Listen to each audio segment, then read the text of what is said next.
Hello again. Just to do part two of this oil screen cleaning. Everything's back together again, and the experiences that I've had are you might need a magnet on a stick.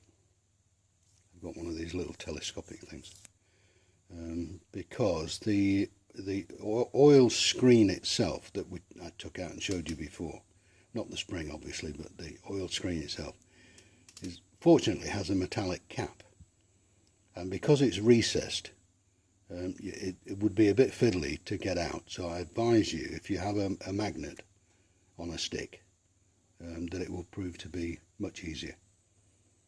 Okay, now putting everything back, everything went back fine, except the large, strangely designed cap that goes over the oil screen.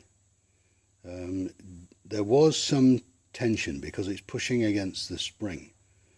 The oil screen itself settles inside the cap, but the cap itself is under tension, or the spring is under tension by the cap.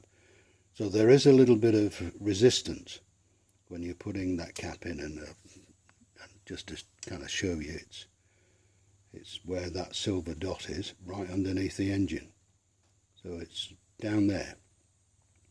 So it's fiddly to get to, and it's awkward, but if you take your time, you'll need to take your time because of this resistance with the spring. And I think that's where it becomes very easy to get frustrated and be a bit overzealous, and a tendency to cross thread. So just be careful. Make sure that you're doing everything by feel, because you can't really see what you're doing because it's right underneath the engine and it's in a recess itself. So just take your time. If in doubt, unscrew it.